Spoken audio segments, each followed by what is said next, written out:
if you want to get ahead, you have to understand how profitable is this sale? What's the most profitable thing I can sell, and how am I going to do that? And how am I going to know that? Visibility, profitability, scalability.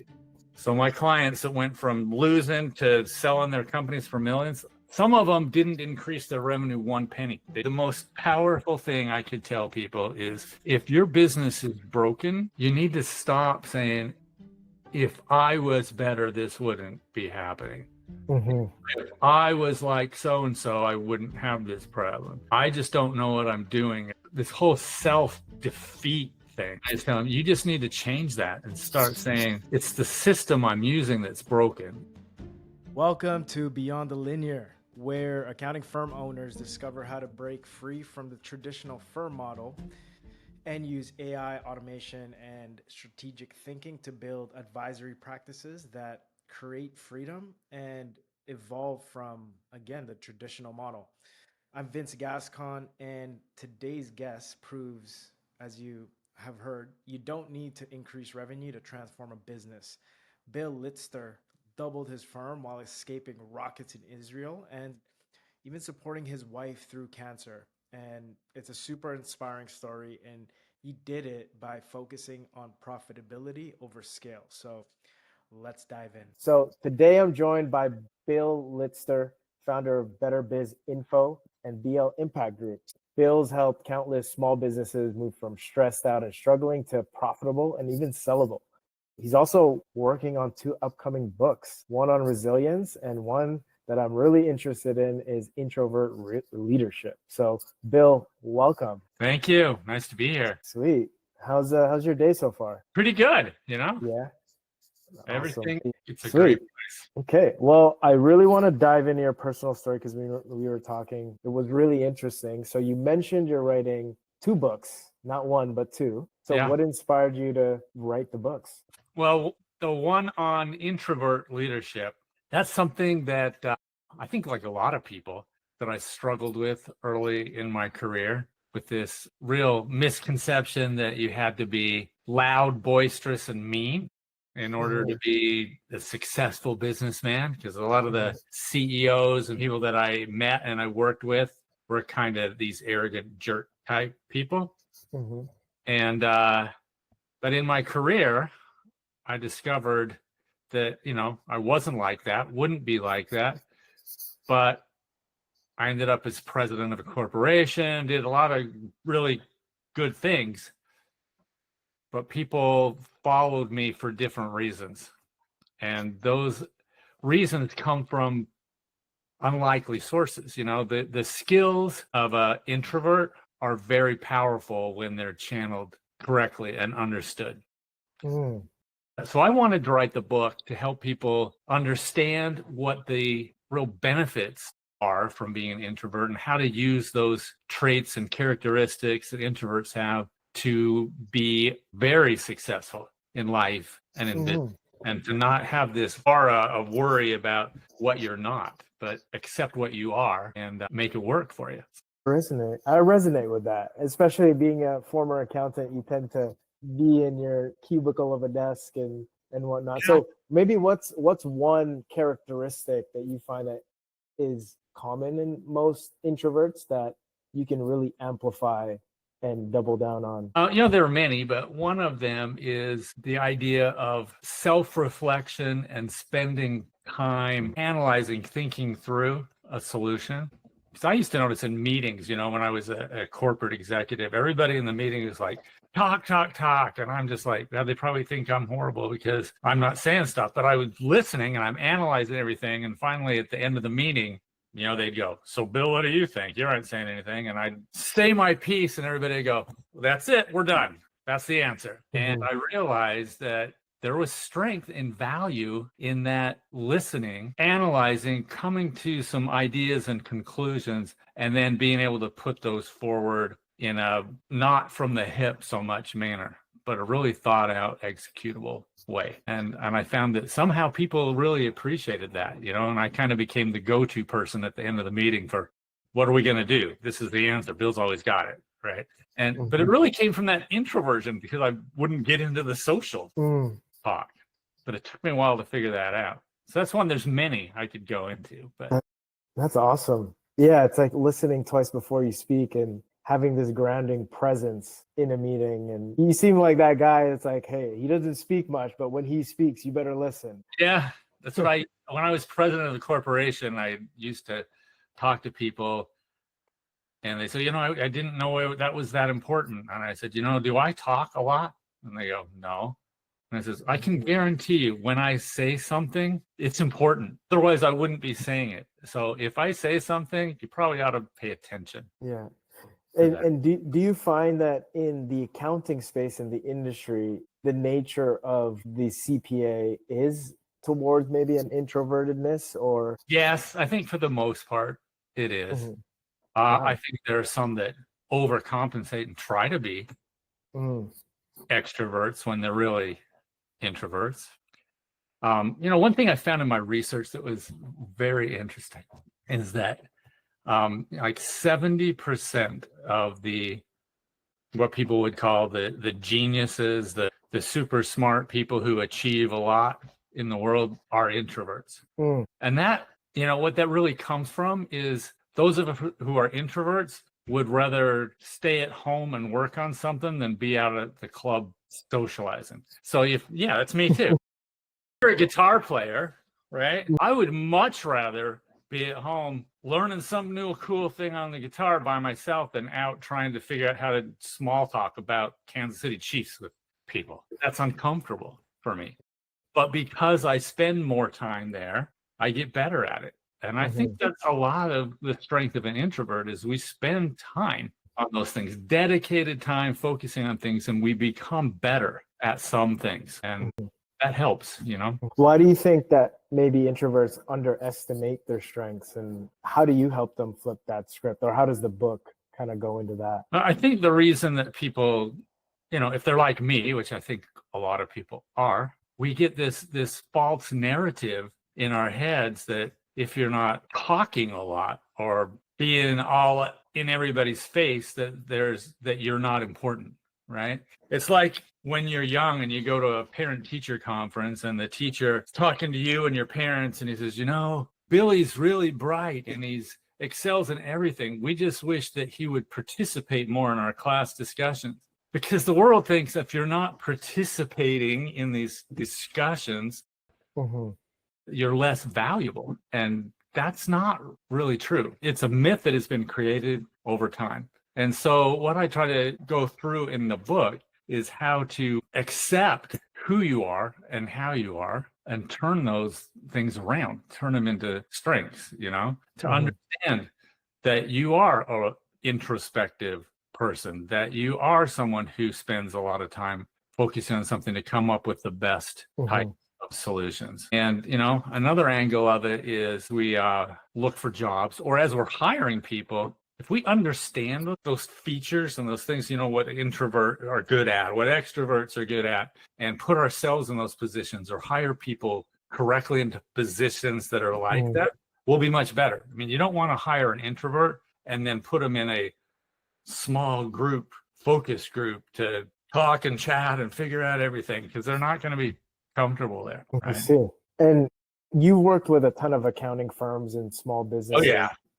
With accounting firms, like what are common threads you see in how maybe being an introvert and them, I guess, maybe being in their head about that, like how does that limit their potential? It creates a great deal of imposter syndrome, right? We start to think, should I really be putting myself out there as this accountant person or this business guy that can help companies when I'm really just this quiet guy that thinks I'm smart? And I am pretty smart, but nobody knows it.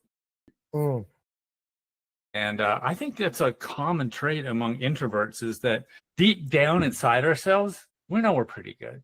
We know we're smart. We know that we can do all those things, but we just believe nobody else sees it because we're not the one out there in everybody's face. Interesting. Yeah. So we can just get past that and realize the results that we bring And the deep, meaningful relationships that we bring are so much more fulfilling to us as introverts than how social we are. We're genuinely interested in helping someone succeed, not in being the life of the party. And when we realize that that has a great deal of value in it, right? You don't have to be the socialite to help someone change their life. You can be a quiet guy that sits down and figures out, hey, here's a way that you can run your business and be extremely successful. I want to help you do that, right? Help them meet their dreams, and that's fulfilling. That makes sense. And when I was doing some research on the accounting industry, one stat I saw was accounting firms typically spend only 1% on marketing, whereas if you look at typical companies, they spend 10% on marketing. And marketing requires you to be really front facing and out there. And so that makes a ton of sense if the typical accountant is your introvert. Yeah. I mean, everybody will tell you got to go out and get in one of these networking groups. You got to go sit in B&I meetings and put yourself out there, and then we go to those meetings and we stand in the corner and just feel like we're going to crawl out of our skin, and then we start thinking, I can't do this. And if you can't do this, you can't be successful. And we create that narrative, and it's just not true. Yeah, maybe a little bit silly. Interesting. And I want to also talk a little bit about your second book. We were talking and you talked through some really tough experiences that you've gone through. I wanted to really first talk about the second book on resilience, but also how did you, through these tough experiences, run a business through it all? I didn't always do it well. Put it that way. I mean, we learn as we go, and none of us are prepared what life throws at us from time to time, and we're all going to have it. It's all going to happen. Always going to happen. Something's going to happen in our life. So how did I do it? Like I said, I didn't do it well at times, but I learned how to manage it, cope with it, right?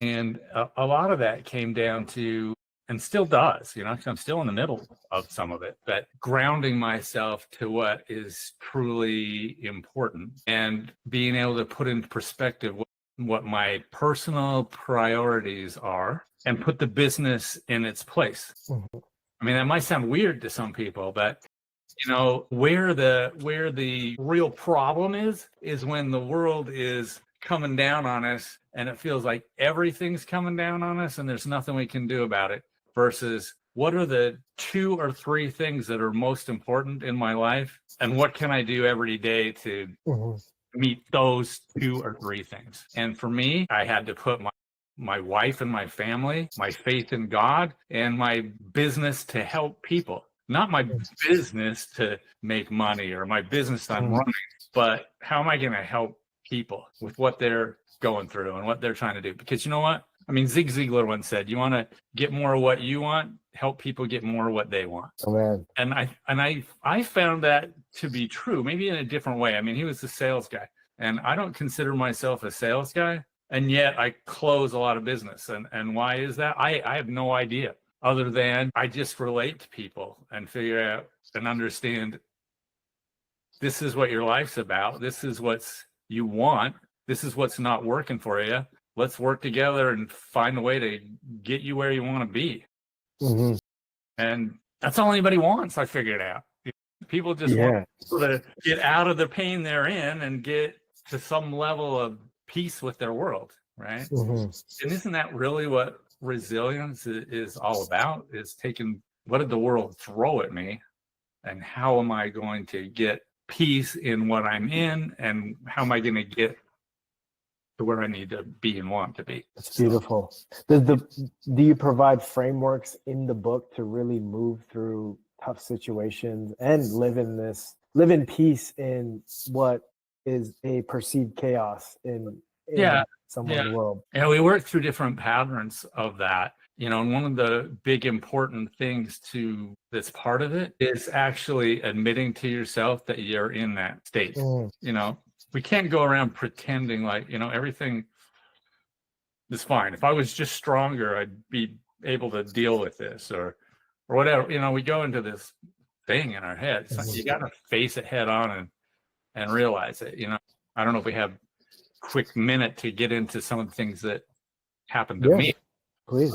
But in 2023, there's what life goes on, right? And I had an opportunity. I had like one of the greatest weeks of my life when I went to New Jersey, New York, and I played guitar on stage with this world famous author, and we did a song that we helped write, and it was like the greatest thing in the world. And I got asked to speak at a conference, and so we flew from New York to this conference in Israel, and we got there the first week of October 2023.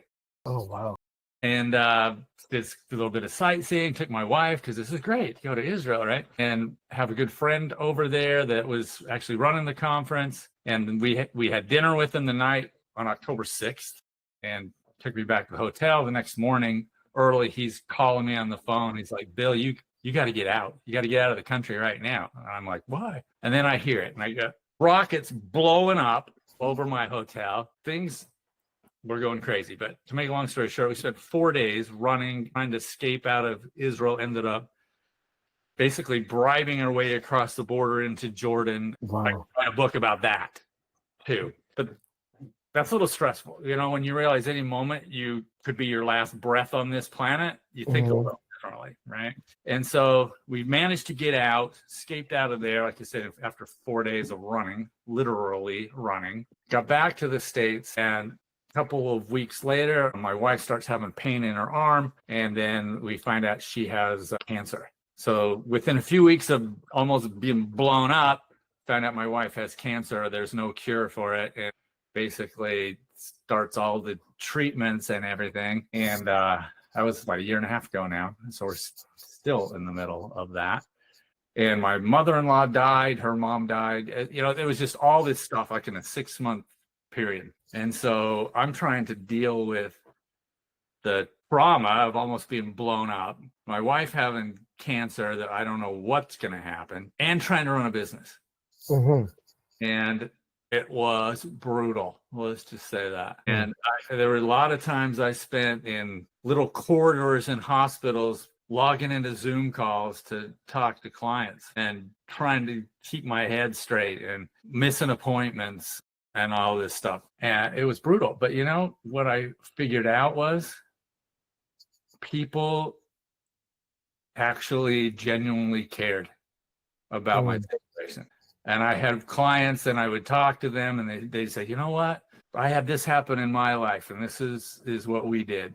Someone would even say, can I pray with you? And we'd pray, and I found out people are good. People are genuinely good. And when I came to understand that we're not alone in all of this, even in business, the people that I want to do business with are people that will understand a situation and work with me through it, right? And I have, in that same time frame, I had clients that went on to get, I talked to one this morning. She got an offer for $3.5 million right after that to buy her business that was losing money for 14 years. Wow. For that. And that all happened in the middle of all this because we kept working together and kept working on it, right? But I found, again, what is really important to focus on and what is not. And who are the clients and the type of clients that I want to work with, that I genuinely help and genuinely help me, that I find joy and satisfaction in working with them, instead of the clients that don't, and I dumped some. I mean, if they were not understanding and just jerks about things, I didn't need to work with them. And then I pick up other people that are like the people I like. Our business has doubled in the last 6 months in spite of this, right? And part of that also was me recognizing that I can't do it myself and bring in a couple of people that could help. That saw the world the same way I do, that have the same vision. And it's been good. It's been good.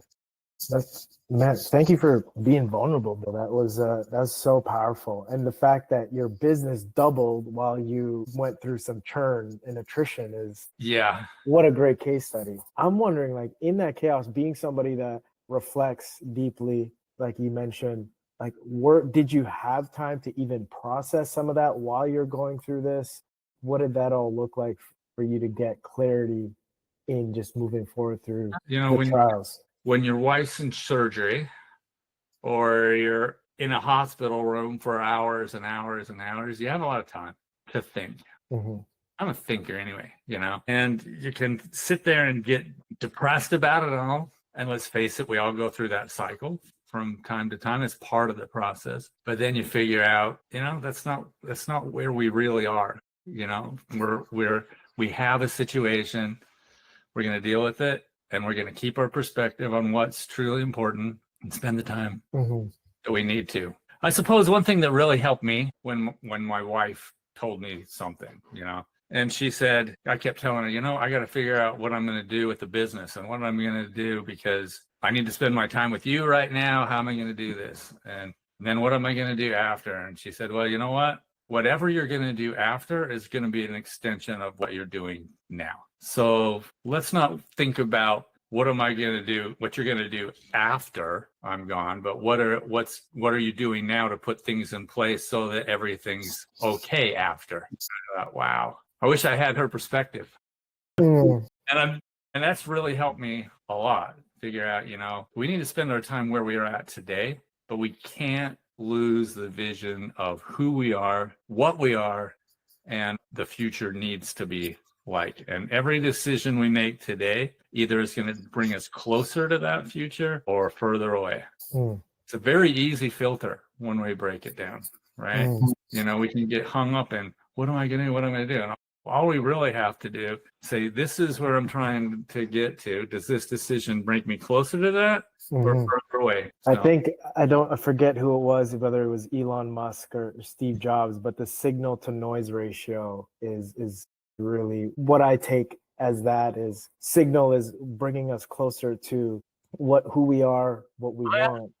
Yeah. And part of life is not just, it is just picking out the noise, because there's so much noise right now. And it seems like you've come to this place that's incredibly grounding, and I resonate highly with that. So to shift gears a little bit, I want to talk about better biz info. And first of all, what types of businesses do you usually work with? We work with small to medium size service-based businesses. So we do a lot with like home healthcare, chiropractors, but we also deal with like educational, like music schools, different things like that. So, any company, basically, we try to avoid a lot of retail or inventory or manufacturing. Not that they're not great companies, they are, but that's not where we focus our time. We love the small, or I guess I should say I do, and the people I brought on feel the same way. I love the small to medium, and for a number of reasons. One is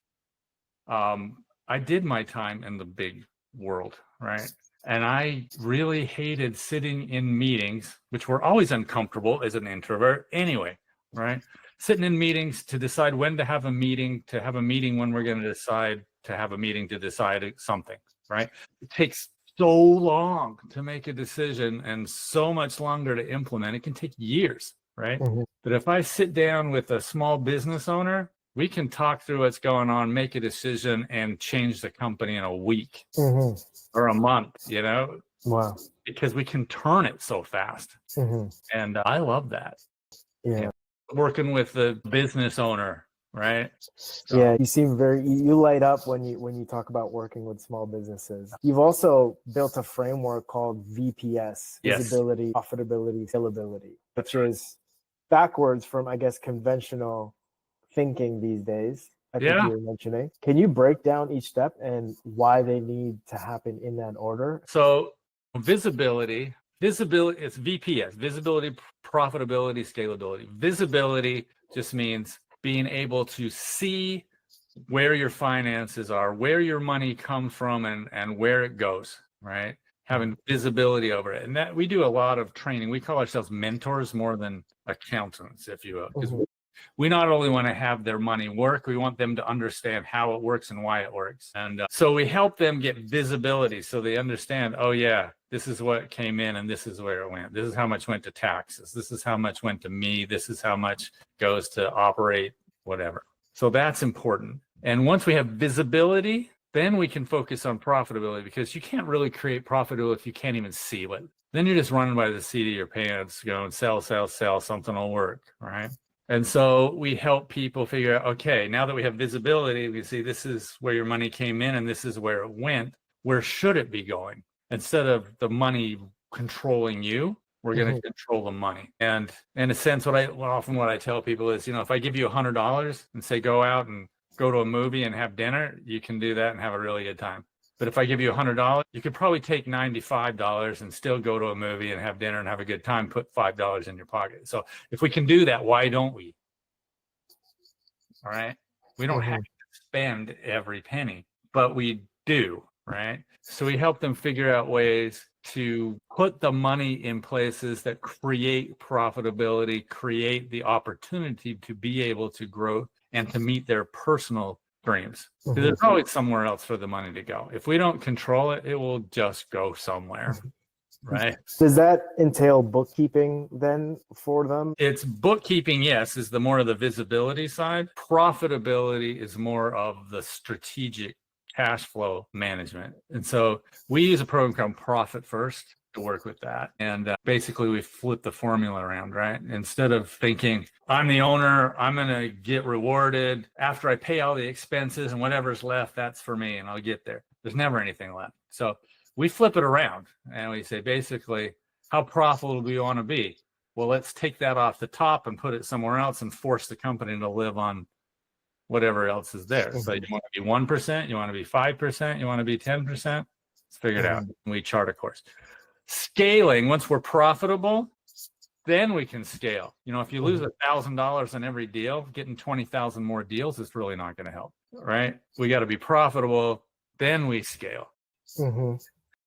And we help people do that, how to differentiate themselves, how to create a message that is going to appeal to the type of customers that you want, how to understand what your true strengths are and capitalize on those. We do that. So to answer your other question is, how do people and why do people do that backwards? It's because most small business owners, at least what I found, is they believe if I could, they have this in their head, if I could just grow this thing, then everything would be okay.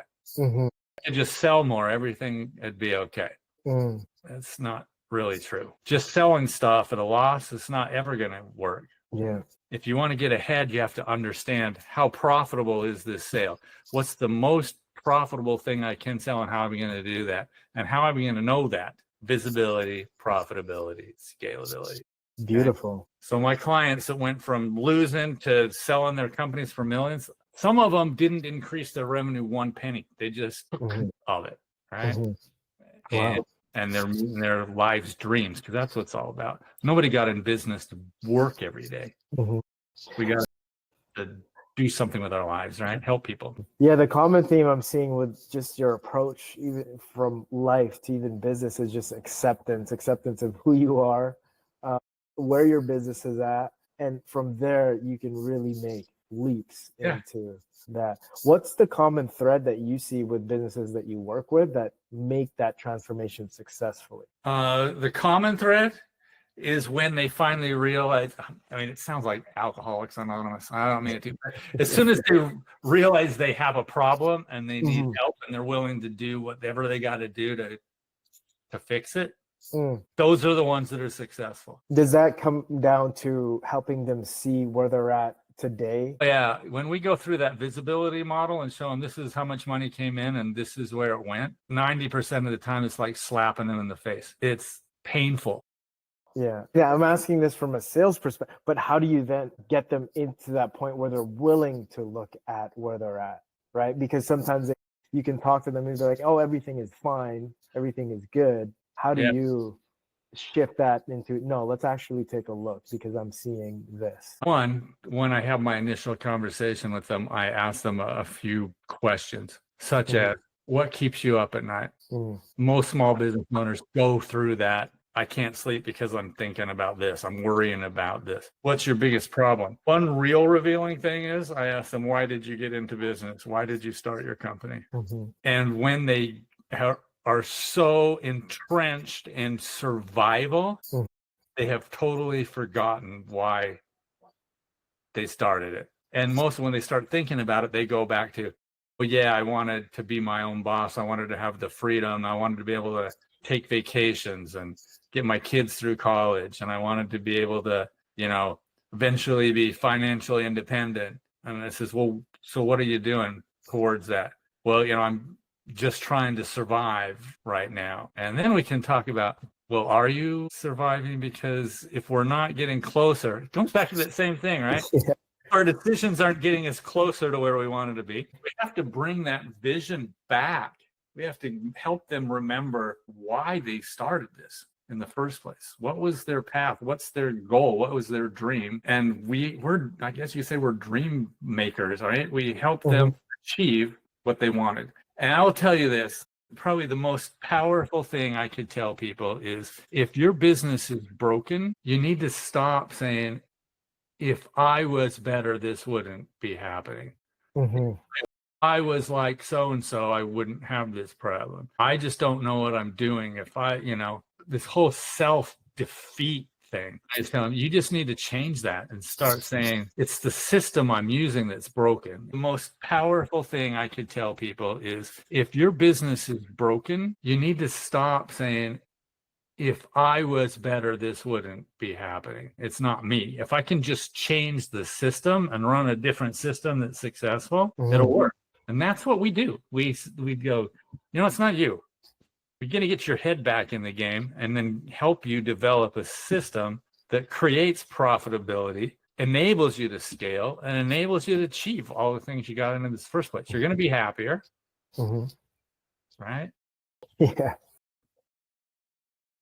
Yeah, it's like if I'm everywhere but here, everything will be better. I mean, if you're at the point where you hate coming into work every day and you hate talking to your spouse because they resent the business because it's taking you away and you don't have enough brain space for anything else, it's not why you got into this.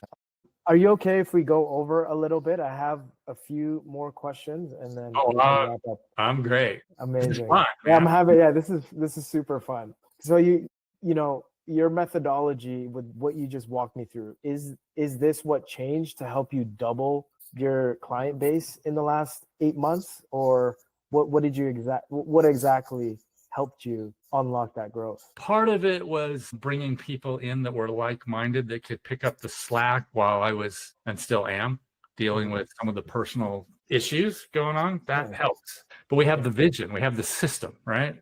System, and the system works. Part of it was, I suppose, if you look at my own personal story, I think people relate to that.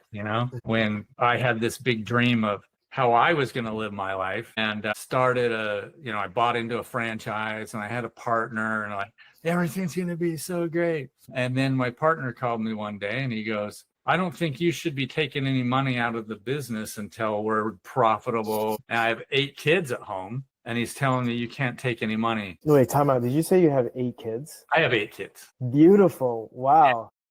Awesome. It really is. And but this is what happened. He said that. And my mind shifted from how do I make this profitable? How do I feed my family? And I got to get out of this because this is not helping me feed my family. So my mind went from make this succeed to get the heck out. And you're never going to be successful when your brain is stuck somewhere else, right? And so part of what I figured out in our system is if the owner of a business is worrying about paying their bills and putting food on the table, they don't have the brain space left to figure out how to grow the business and make it profitable. First things we do is help them understand that they've got to pay themselves first.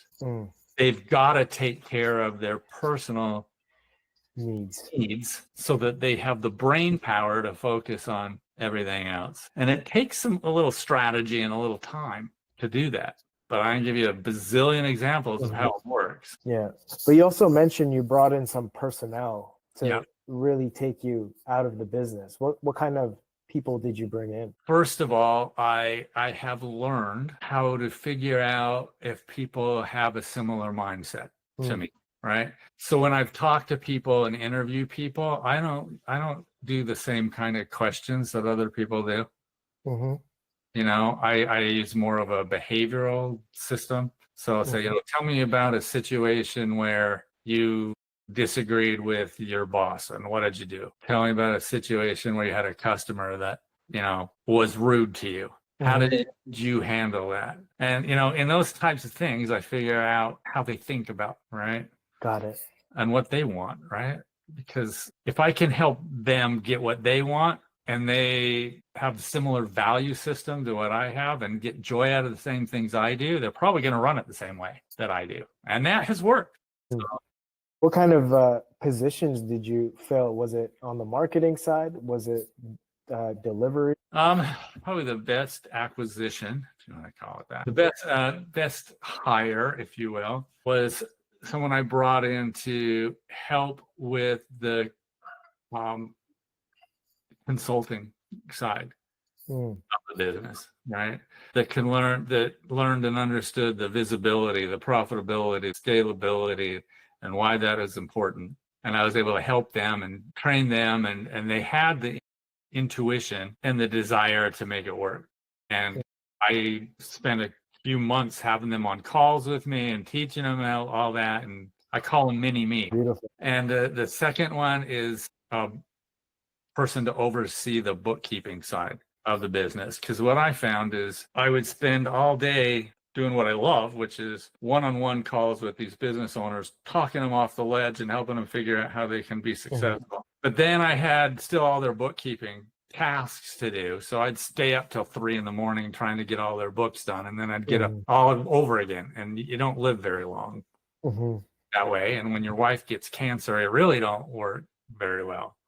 So I basically figured out what are the 2 areas that I need the most help in and find people to do, right? Yeah. So what does a day in Bill's business life looks like? Or even actually a full day? Like what is your perfect day? My perfect day would be that I get up excited about something that I want to do, right? And, I learned in this resilience process that there's nothing more depressing than having 20 things on your list, and at the end of the day, you still have 16 of them left on the list, right?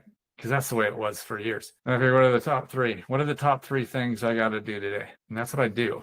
You work on those things. And if I can get those things done, then I'm successful. Anything else beyond that, that's bonus, right? And so I can spend some time, I'm a mentor at heart.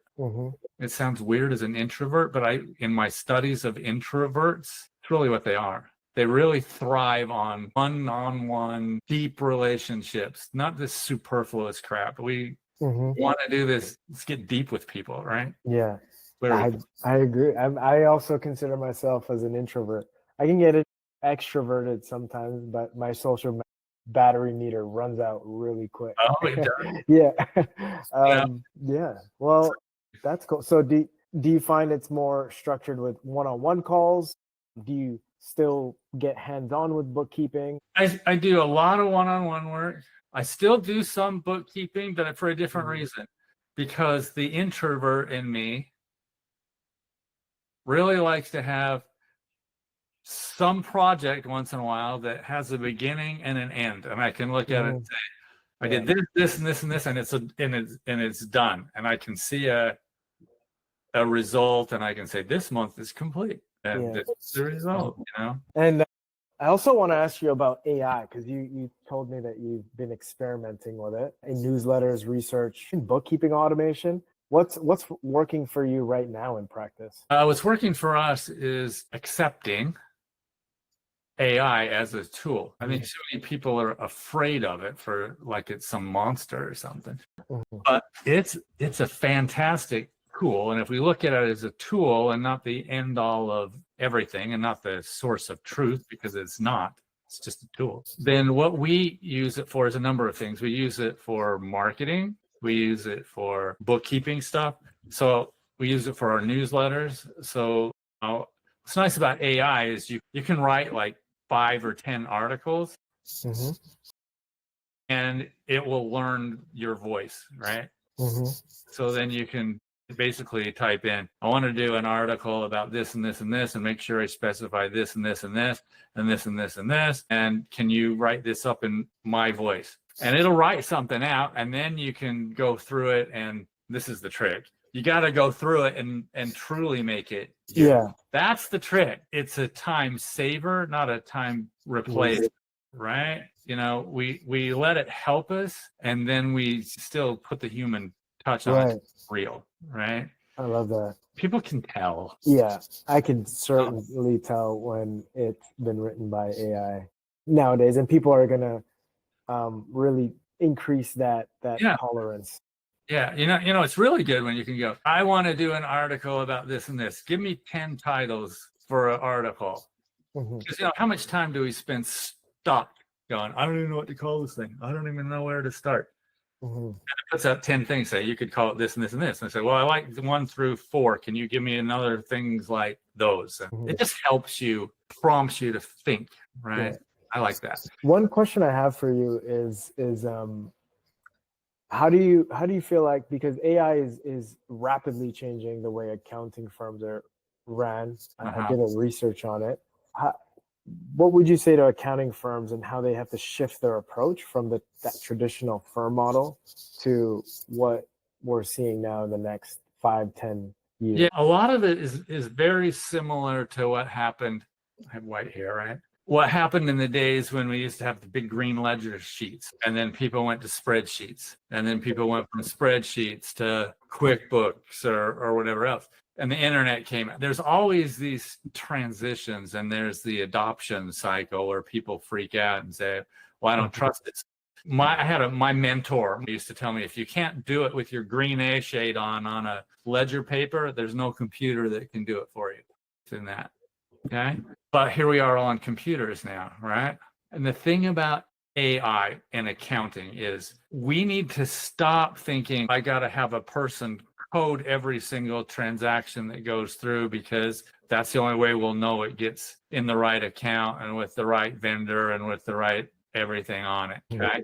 We have to get past that without forgetting that it's not going to be always correct. So we need to spend more of our focus on the 10% we have to put the human touch on instead of the 90% of grunt work that something else can do. It's very, just like we talked about with writing an article. Let it do this. Let it do that, and then you make it this way. Same thing with bookkeeping. Let it do all the stuff that it can do, and spend your time making it real. Let it run an analysis. Here's a report. Tell me what the trends are with these financial statements there. It can do that, but it's never going to replace the human eye that looks at it and goes, what happened in September? I remember you told me that you had some turnover in your staff and this and this and this. Well, AI doesn't know that. AI only knows there was a dip or an increase or whatever. Somebody has to fill in the context, put in the human factor of it, and realize, yes, numbers tell a story, but numbers aren't people. People aren't numbers, right? So let's make it real. I love that approach. Yeah, I share a similar approach where you just let it provide you the skeleton and you kind of fill in the pieces and finish the project. And yeah, a lot of it, I can see I see your point of us or accountants doing 90% of the work before and then 10% technology. Now it's flipping where we can get AI to do 90% and we just add that 10% as a human. People talk about we're moving to the consultative approach of bookkeeping and accounting. Well, we better be, because that's the 10%. Yeah.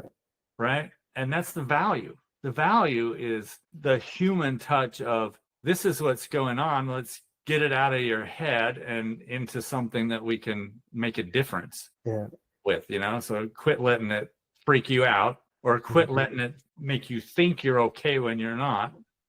That happens too. So is that what you also believe, that the trend of the traditional accounting firm shifting more into an advisory consultative role and automating as much of the bookkeeping or maybe even taxes? I think you're doing a client my personal opinion. Mm-hmm. I think you're doing a client a disservice if you just hand them their financial statements and say, here's what happened last month. If you're not helping them understand what that means, what changed, what things they need to be looking towards, what decisions they need to make based on that, and how that impacts their world 3 months, a year, 5 years from now. And is it bringing them back full circle again, right? Is it bringing them closer to where they want their life to be in 5 years or 10 years, or is it not, right?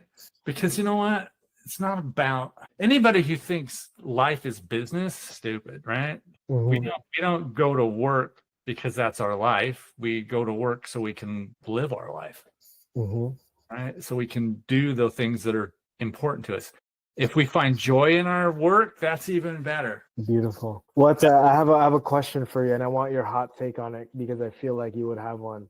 What's one thing that accounting firms advise clients on that you think is wrong? I have a take on that, and some people won't be happy with it. Maybe we need, as accountants, especially in the tax world, we need to stop telling people how to make their numbers cost them less in taxes and figure out what makes them meet their dreams and the most profitability, and then help them with strategy to minimize the taxes while meeting their dreams. For example, if you would buy, a truck at the end of the year, you'd get your taxes down so you wouldn't be giving Uncle Sam all this money. Great. But if you don't need a truck, why you spending $90,000 on a truck to save you $15,000? A good decision, because it's not. If you need the truck, okay. But it's not about how much tax you're paying. It's about what is this business doing for you to help you achieve the goals for you and for the people you love, whether that's your family or the people in your business or all of the above.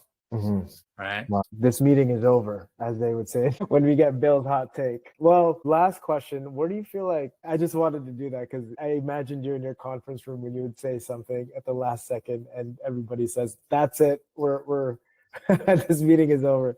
But what do you see for Better Biz Info the next 6-12 months? Like, where do you want to be with the business? I want to do more with clients to help them actually grow their business. And so we are working on marketing strategies really to find more people who truly want and understand the need to change. I guess I put it in a nutshell, I want to help more people. That's all I want to do. If I can help people so they don't need me anymore, I mean, that sounds crazy, right? But if they build their business and they sell it and they go live in Panama in their beach house and they don't need me anymore for their business, I feel like I succeeded.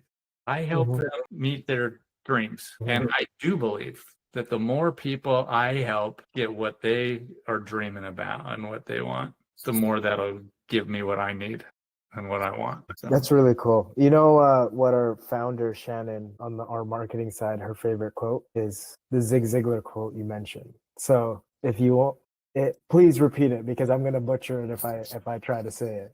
I butcher it too, but it basically is, if you want to get more of what you want, help people get more of what they want. Beautiful. Sweet. Well, Bill, this has been a great conversation. We're going to post it for our listeners. Where can they find you? How can they follow you? How can they follow the journey? They can always go to our website, betterbizinfo.com, and there'll be, contact numbers there. We're totally open to a free consultation with anybody, just to talk to them for 30 minutes or an hour about what's going on in their business, what they see, what they don't see, what they wish they saw, where they want to be, anything like that. And repeat what kind of clients that you typically look for. We look for small to medium businesses. Most of the clients we have are in the 5 to 100 employee realm. We have some bigger than that, and we're okay with that as long as they want to play, and understand we're going to work with the owner and we're going to help them visibility, scalability, profitability, all those things. So yeah, service-based. Gotcha. And I guess any last thought for, I'll point it to maybe a small business owner who feels overwhelmed right now. What would you tell them? Number one, remember if something's not working, it's not you, it's the system that you are using. If you can change the system, things will work. It's not you. Beautiful.